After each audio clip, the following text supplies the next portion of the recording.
welcome to the Virtual Fireside, a weekly programme that is simply a series of real-life stories.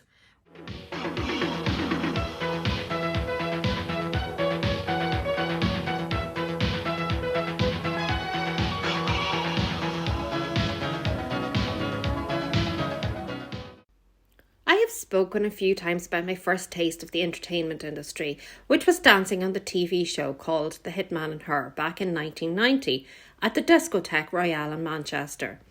It was a great experience and one I have never forgotten. However, my time was short on the show. I was known in the Discotheque Royale as myself and my friend worked there. But when the show finished its run and moved to Mr. Smith's in Warrington, I got ID'd the first night. Somehow they knew it was a fake ID, and as I was not 21, I got kicked out. Anyone from my generation who was into clubbing remembers falling in drunk on a Saturday night and turning on late night TV to the sounds of the popular show. Many times my neighbours were banging on the wall at 3 or 4 a.m. telling me to turn it down. Pete Waterman and Michaela Strachan were the Hitman Her, but over the course of the show, lead dancer Clive became as much associated with it as they were. Apart from his stellar dance moves, he stood out with his white wig and tight leather thongs, which were something we didn't see on our TV screens at that time very often. So what happened to Clive? Tonight we have him on the Virtual Fireside to take a trip down memory lane and catch up with what he's up to now. Dancing, I call it like different keys. I like dancing, I like playing music, I like having fun, like playing football, whatever. Did I always want to be a dancer? It never struck me for me to be a dancer. I fell into it by complete accident because I tried to go for two dance championships, 2 dance competitions in 1 week, and I won them both, which was a bit of a shock. But I then tried to see if I was any good and tried to go around the country to different dance competitions, which I came steady thirds or seconds or something like that, until the Super Curl competition. And then I entered the Malibu for the next 4 years. And I just became known as a dancer, really. I was on the show for full duration, except for 6 months. What happened between that was a kind of a inside incident, where basically there was a power struggle for a time. It's not been talked about a lot, really. But there was a power struggle, and basically myself and my team the team that I set up had basically, how can I put it, taken the reins, and I said, okay, fine, not a problem for 6 months.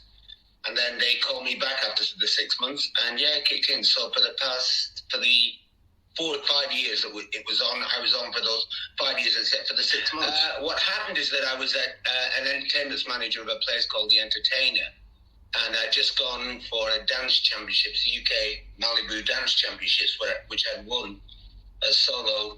I become solo champion, but they put doubles and singles at the same year, so it didn't really do well for me, and I wanted a night off. So my friend Fitz said, why don't I come and dance at this place called Mr. Smith's? And I said, yeah, okay. At least then I could dance by myself without anybody having to lead anybody, which is what I did at The Entertainer. So I went there and we danced, and then they got introduced into this, what was it now? There was going to be a special the next day, which was called The Hitman Her. So why don't the dancers come down? So I said, yeah, okay. And that's how it came about. The Hitman and Her was a thing I enjoyed for the first 6 weeks, and if you watch it, you'll see me not without a wig. And then I told myself I was really tired. I'd done dancing the Friday night, I think it was. And I'd gone to a place called the Affleck's Palace, which is still there now in Manchester. So I gone to this place and I was looking around. There was a stall there that sold wigs. And I was looking at one, and then somebody just laughed at me for looking at this wig. And I turned around, and this guy who looked like Terence Trent D'Arby, if you remember Terence Trent D'Arby, just looked at me and said, what are you looking at that for?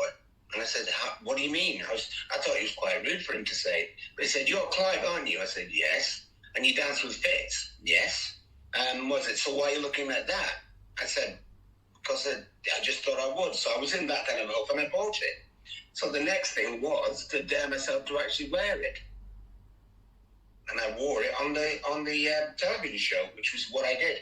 The wig for me is something that people identify with. But when I could walk into a place and I could walk in by myself or whatever, and nobody know who I was, and then I put the wig on, then all of a sudden people say it's Wiggy, it's actually good. It took off in a way. So, don't was it cry for sport milk or whatever, but it was really good. It still is, actually. I still wear the wig now. Still play at it and that sort of thing. As I say, for me, it's an opportunity to have a good time, really, and get away with it. He had the main structure, which is the fact that he had PWL, he had an ongoing empire, and he had the contacts to be able to make a show, which he thought was that he could do, and be the presenter for it. So it fell into all those categories, really. And it's one of those things where, live now and pay later. I don't know. It's a wonderful enigma because all shows that have magic about them are enigma. But it worked. It worked because we got the crowd going. Pete was there. Michaela was there. The dancers were there. The production team, clear idea, all those people and everything. It just worked for those reasons. The camera work was also very, very interesting because it kept looking at people's skirts and things like that and getting in some strange angles. But yes, it did. It was an instantaneous, like a smash get smash. It was one of those, and it's been the formula's been sought after a lot. But it's simple. It's a simple thing. If the crowd were going, and if you were there as you were. If we were there and everything, we got the crowd going. I made sure the dancers were doing it an hour beforehand, so the crowd were warmed up. And when Pete and Michaela came on, they came on the stars, and we created the space and the background for them to do what it is that they do, which is present and bring on acts, and so that the crowd could enjoy it. It had to be an organic thing. People that are brave create magic, and what you do is that you put a lot of ingredients into a bowl, and you set fire to it, and that's what Pete did. The Hitman, my role has never really been explained a lot, but as I said, my plan was to have as many dancers from wherever, from all over the country, to appear on a television show and be given an opportunity to dance. And it sounds, like how can I put it? I don't know, headmasterish sometimes. But I was in the dance competitions. I was given a chance, and I had to go around the country. So I was able to find, by doing that circuit, dancers that could be kind of used for the Hitman. And in time, I got them to be used on that show. So I created a kind of a network of dancers around the country to feed the show. And that's why, as I say, for the 6 months, everybody wanted to be on that show for a time. But it was silly. They were too greedy, if that's the word. And because of that, they just simply faded away. They wanted to be on the show all the time. They didn't have the energy to keep going all the time. And by replenishment, you bring as many people as possible, from different areas, and give other people chances. Is what we did. Myself, remember, the wigs are covered, and so I could kind of, at the start, I don't think I was kind of accepted with the Hitman crew. What happened is that I had to kind of use what it was that I was doing at the entertainment as an entertainment manager and suggest it to them, and then slowly but surely work myself into the prep meetings before at 2:00, so that I could kind of get a full scan of basically what was going on and know before it happened. Hitman and Her, clear idea. Those people were great. Pete, Michaela. I knew Michaela quite well because we did Happy Radio and a couple of things. Pete and everything like that was always slightly aloof. He is a magnet, but we never had tea and cake is what I call it. We never did a tea and cake meeting where we just sit down and kind of chew the fat. He's the boss. Remember this. And the fact of the matter, the show came about by his, not pretentious, but the fact that he wanted to be there and he was good at it. He gradually got better, but he got better at the space of presenting and shouting over the top and shouting and introducing the bands and things like that. But as a dancer, if you were there, you saw it and everything like that. So you know what I'm talking about. I couldn't get him in the middle of a crowd to lead. Mm-hmm. At the very start of the show was hyped on the fact that Pete Wardsman, PWL, master of ceremonies, brilliant record producer, all these hits and the thing, was actually coming to the club. What happened is that then the hype would actually fall away. And the first shows I noticed it, the hype would fall away because we'd go, and then we should stop, then we'd stop, and the show would gradually go down. But I changed that because I became a hyper. I hyped. It took me some time, but I got the microphone before and in the middle so that I could hype the crowd up to make it work for Pete as a platform for Pete to come on stage and to do what he does. It's similar to what they do in Britain's Got Talent, all those things, just early. You take the crowd, you make the crowd warm, and Pete comes on and does his stuff, and you keep the crowd boiling or keep the crowd up so that, like in the breaks, the breaks, they turn on the music, when it wasn't live. And what had happened is that we'd get the dancers to do stuff to kick off, and that's where you found that people like Take That and 911. And I think Sporty Spice came to one of the shows. So yeah, 5.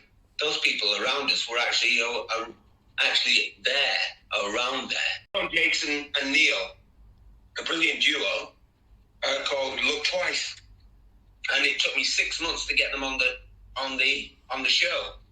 But on getting them on the show, like Lynn and Nikki, and Derek and Lynn, the 6 people that I said after season 1 and season 2 that we should have, we should have a team of really good dancers. And we had a team that, they took the standard up. Jason was brilliant. So was Neil. Lynn and Nikki, you should know. They were brilliant. And Derek, I don't think you would know, but he was a brilliant choreographer. Far, didn't put himself up at all. I took him to the Brit Awards. When I was on the Brit Awards, I took him there. And again, he was far, far better than the choreographers there, who actually was Bruno. I'll tell you, the one on Strictly. Oh yeah, we went up to Dunfermline and we had a great night. I don't know what happened with Jason. Jason crashed into one of the cameras, I think it was. I don't know what happened to him after things, but basically when we went back, the fallout the next day is that I woke up on the grass verge with all my furniture turned upside down when I got completely drunk. One of the cameramen had fallen out of the window. We were quite a rowdy mob, actually. What else had happened? Oh, God, yeah. Some people had trashed the room as well. So, yes, it was... That's. I'm not going to go into specifics about it, but yes, it was an interesting night when we went up to Dunfermline. The best one was the show. I mean, Disco Rail, Mr. Smith, Dunfermline, Flicks and Brecon. I mean, it kicked. It was like, wow. I came over to Ireland. My manager got me over to Ireland, and I did Newcastle and Waterpoint. Warren Point, yeah?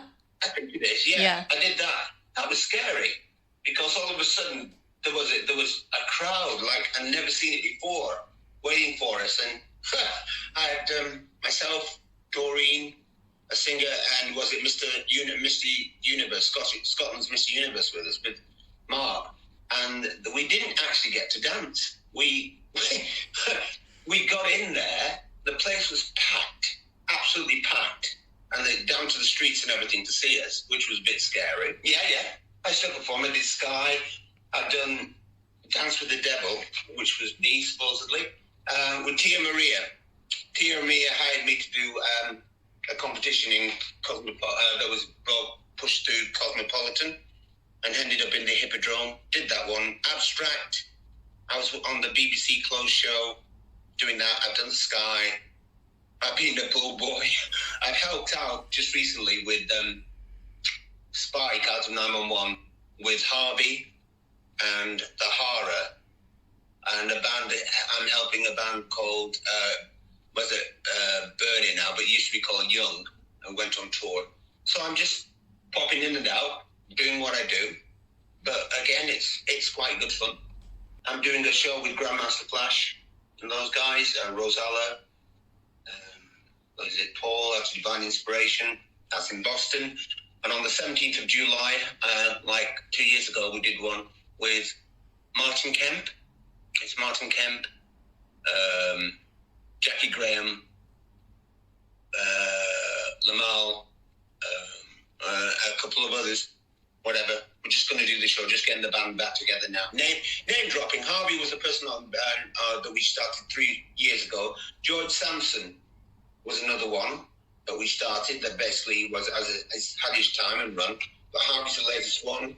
And if you look out for the Hara, if you look on my page, they've just reached #1 in the charts today. That's quite cool. Burn Everything is a band I'm trying to help with, sort of thing. Spike out of 911 usually gets me to come up and do some stuff with him on All Star Music, which he created. Gets me to kind of get the crowd going. And we do 911 gigs with, who was it now? It was with Five, with 911 themselves and S Club sort of thing. So yeah, just playing at it.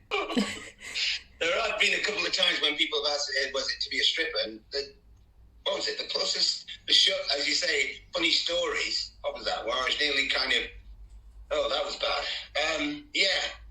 There was a show we did, and there were women, just women. We didn't know it was all women, but yes, this was early on.